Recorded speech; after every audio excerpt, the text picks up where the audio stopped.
Bonjour, chers élèves. Aujourd'hui, je vais vous parler de l'impératif présent et notamment les verbes du troisième groupe. Donc, l'impératif présent des verbes de troisième groupe, conjugaison la page 156. On commence par j'observe et je découvre. On va lire ces phrases, relever les verbes et les classer dans ce tableau-là. La phrase A, ayant un comportement responsable sur la route. Donc, le verbe, c'est ayant, je l'ai déjà écrit ici. Allons lentement à l'approche d'un barrage. Allons. Ne partez pas en voyage sans vos papiers. Le verbe, c'est partez. Sois prudent quand il pleut. Sois. Prenez tout votre temps quand vous roulez en ville. Le verbe, c'est prenez. Donc, on va chercher leur infinitif. Ayant, c'est le verbe avoir. Allons, aller. Partez, le verbe partir, soit c'est le verbe être, et prenez, c'est le verbe prendre. Tous ces verbes-là appartiennent au troisième groupe. Alors, est-ce que ces verbes-là sont précédés d'un pronom personnel? On remarque que non, il n'y a pas de pronom personnel devant ces verbes-là. On dit alors que les verbes ne sont pas précédés d'un pronom. Maintenant, on cherche à quelle personne ces verbes sont-ils conjugués? Donc, ayant, ONS, première personne du pluriel, nous. Même chose pour allons, le verbe partez, EZ, deuxième personne du pluriel, soit se termine par un S, deuxième personne du singulier tu, et prenez EZ, deuxième personne du pluriel, vous.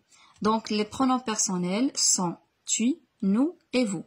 Quatrième question, qui exprime ces phrases? Donc, ce sont des phrases impératives. Elle exprime des conseils. Et là, pour récapituler ce qu'on vient de dire, donc l'impératif présent, c'est la conjugaison qu'on n'a que trois personnes. Tu, nous et vous.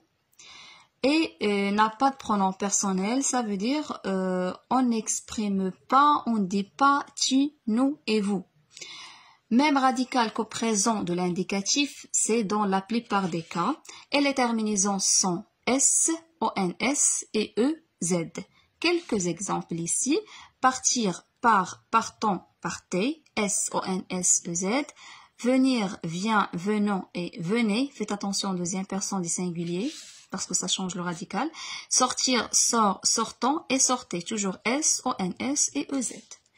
Donc, maintenant, on va voir les verbes qui se terminent par DRE. On fait attention à ces verbes-là parce que elles prennent un DS au lieu d'un S. Donc, les verbes en DRE prennent un DS au lieu d'un S ou bien se terminent par un DS au lieu d'un S aux deuxième personne des singuliers tu. Sauf les verbes endre qui se terminent par endre et soudre. Exemple, prendre, tordre, donc prends, DS et non pas un S, prenons, prenez. Tordre, tord, tordant, tordez. Exemple d'un verbe qui se termine par endre, le verbe craindre, craint, craignez, craignons, pardon, craignez, donc se termine par un S et non pas un DS. Et exemple des verbes qui se terminent par soudre, résoudre, résout, S, résolvant, résolvez, faites attention, ce verbe-là change un petit peu le radical. Là, on a 4 d'autres verbes qui se conjuguent ainsi à l'impératif, donc savoir, sache, donc regardez ici, il se termine par un E et non pas un S, donc sache, sachant, sachez, vouloir, veuille, veillons, veuillez, et être, l'auxiliaire être, avoir, se conjugue ainsi, soit, soyons, soyez, et ayons, et ayez. Donc, juste faites attention parce que quelques verbes se terminent par un S, et non, se terminent, pardon, par un E, et non pas un S. Comme aussi le verbe offrir. Pour terminer, on a le verbe aller, c'est un verbe troisième groupe, donc va, allons, aller. Petite exception, c'est que au deuxième personne des singuliers, lorsque ce verbe-là est suivi d'un Y, on rajoute un S, ça devient vas-y.